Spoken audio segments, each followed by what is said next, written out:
Dear students, সবাইকে welcome. আজ আমাদের বিষয় ক্লাস 12 ম্যাথের ম্যাট্রিক্সের মাল্টিপ্লিকেশন। এখানে তোমরা দেখতে পাচ্ছ দুটো ম্যাট্রিক্স রয়েছে। দেখো এই দুটো ম্যাট্রিক্সকে আমরা কিভাবে মাল্টিপ্লাই করি। দেখো এখানে মাল্টিপ্লাই করতে হলে ফার্স্ট ম্যাট্রিক্সের যে রো রয়েছে এই রোয়ের সাথে সেকেন্ড ম্যাট্রিক্সের কলামের মাল্টিপ্লিকেশান ফার্স্ট করতে হবে।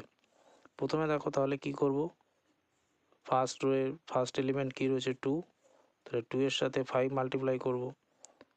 একটা এলিমেন্টস যখনই মাল্টিপ্লাই হয়ে যাবে তখন মিডিলে কিন্তু প্লাস সাইন দিয়ে বসাবো।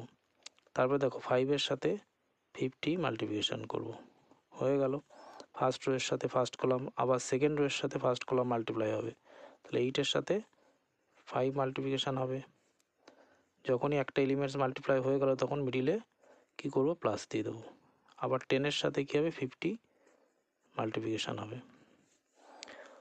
তাহলে এই দুটো রোয়ের সাথে কিন্তু ফার্স্ট কলাম মাল্টিপ্লিকেশান হয়ে গেল। এইবার আমরা ধরবো সেকেন্ড কলাম।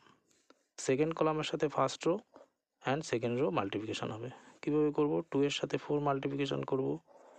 যখনই একটা মাল্টিপ্লিকেশান হয়ে গেল এলিমেন্টস তখন মিডিলে প্লাস দিয়ে দেবো। এখানে কী হবে, 5 এর সাথে 40 মাল্টিপ্লিকেশান হবে।